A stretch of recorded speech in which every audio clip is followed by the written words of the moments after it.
It goes without saying that stealth is an intrinsic factor of any great Assassin's Creed game. However, over the last few years, this mechanic has been torn down and decentralized as a focus of the series. And whilst Mirage looks to be a return to form in many aspects, there are things that it could do horribly wrong to make the stealth system simply not up to par. Before we get into it, please do hit like, and if you're new here, hit subscribe with post notifications turned on.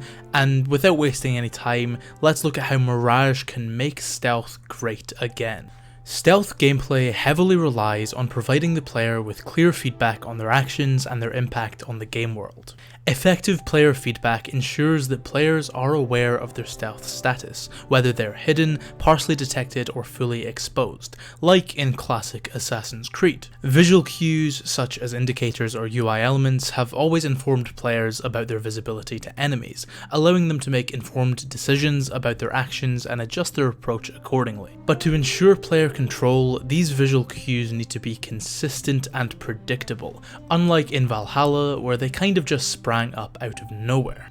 Consistent player feedback like this provides insight into how enemies perceive and react to the player's actions, allowing the player to gauge the level of suspicion or alertness among enemies and adjust their tactics accordingly. Feedback about enemy behaviours, such as changes in patrol patterns, increased vigilance, or raised alarm levels, help players understand the consequences of their actions and adapt their strategy.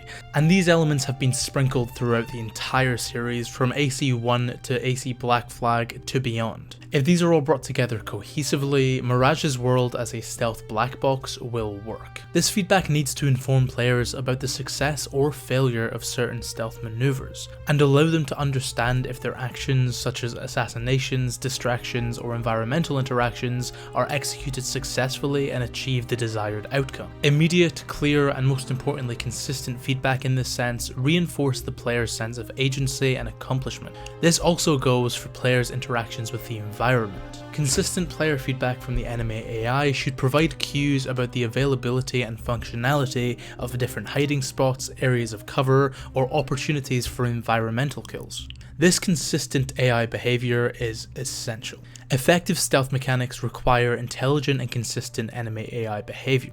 Even if the AI is completely idiotic, like in the Hitman series, it needs to be consistent. If, like Valhalla, Mirage's AI is erratic and lacks logical patterns, it will undermine the player's ability to plan and execute actions stealthily. This consistency needs to come about when it comes to detection ranges, detection speed, and the effect of suspicious behaviours.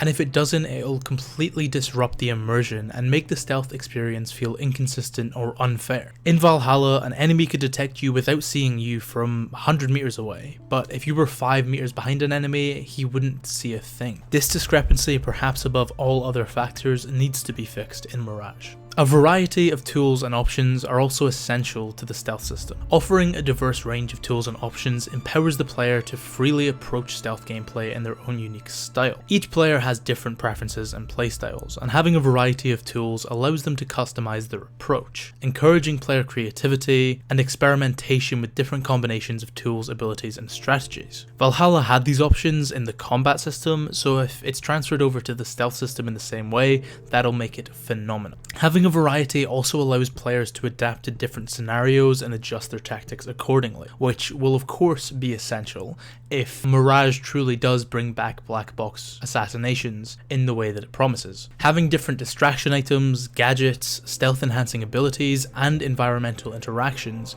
provides the player a broad toolkit with the means to respond to changing circumstances, and this simply deepens the strategic decision making aspect of stealth gameplay. In this way, players would have to assess their surroundings, evaluate enemy placements, and consider the available tools to determine the most effective approach. In having this variety of approach, players can then go on to master different playstyles and gradually improve their skills. A genuine progression system within the stealth system encourages players to invest time in mastering the stealth mechanics, increasing their proficiency and sense of accomplishment. This kind of difficulty curve and natural progression arc was present in the classic games, let alone the games recently. But it's not really been an intrinsic factor of stealth since Syndicate. And not only does it provide progression, but it also provides immersion and authenticity. By having different tools such as lockpicks, smoke bombs, and disguises, the The game experience will reflect the skills and resources a real assassin would employ in their clandestine operations. By providing these tools, the game world feels more realistic, enhancing the player's immersion and by extension enhancing their connection to the narrative. This carries over to the mission design of the stealth, which plays a crucial role in advancing the game's narrative and creating immersive storytelling moments. Stealth-focused missions can build tension, introduce key story elements, and showcase the player's role as a shadowy operative within the Brotherhood. When missions like the Brotherhood assassinations, the tombs from Assassin's Creed 2, the tailing missions from Black Flag, the black box missions from Unity and Syndicate, and the occasional stealth-focused encounter in Origins seamlessly integrate with the overall narrative and utilize stealth mechanics effectively, they enhance the player's progression and immersion in the game world and strengthen the overall storytelling experience. Well-designed missions should offer a variety of approaches, allowing players to tackle objectives through covert and non-lethal means. Incorporating mission objectives, such as the ones incorporated between Brotherhood and Assassin's Creed Rogue, could be a way to encourage and reward this stealthy gameplay and foster the player's sense of being an agile and lethal assassin. However, I do know that a lot of completionists absolutely hate mission objectives, so that might not be on the table.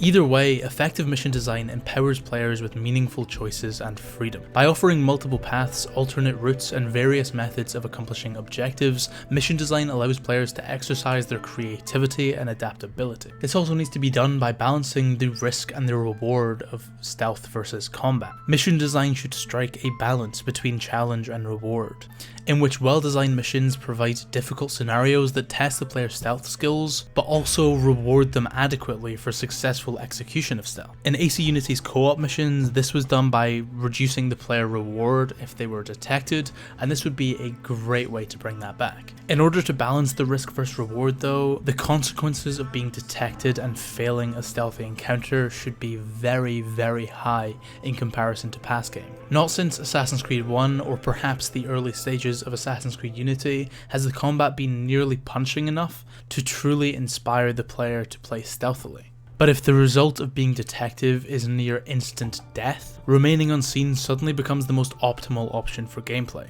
as it always should in an Assassin's Creed game. Not only should the consequences within gameplay be high, but in my opinion there should also be a narrative impact linked to the missions of the game. Consequences in a stealth system should have narrative implications. If the player's stealth choices and actions affect the story, the character relationships, or the overall game world, it creates a sense of true narrative agency, and players are allowed to become invested in the consequences of their actions as they directly shape the narrative and the world. I know some of the things that I've been saying here have been relatively vague, but that's because most of the elements that I've actually mentioned have been done before in Assassin's Creed games, just never together. Unity and Syndicate nearly perfected the black box mechanic. Origins and Odyssey provided a variety of tools and options to the player. AC3, Black Flag, and Rogue created easily the most consistent enemy AI of the entire series, even if at times they were very, very dumb. And Assassin's Creed 1 maintained consequences for the actions of your stealth encounters, and truly immersed the player in the assassin fantasy of being a blade in the crowd. And that is what Mirage needs to do to make stealth great again. Bring all of these elements together, incorporate them all to make stealth truly the #1 playstyle of an Assassin's Creed game. And by doing that, it can take one step closer to being the return to roots that it promises to be. Thank you so much for watching. If you did enjoy the video, make sure to hit like, and if you're new here, hit subscribe with post notifications turned on. Also comment down below and let me know if there's anything I missed. Let me know what you want to see from the stealth system in Mirage. With all that being said, I've been Joe, aka Found Scarab, and I will see you in the next one.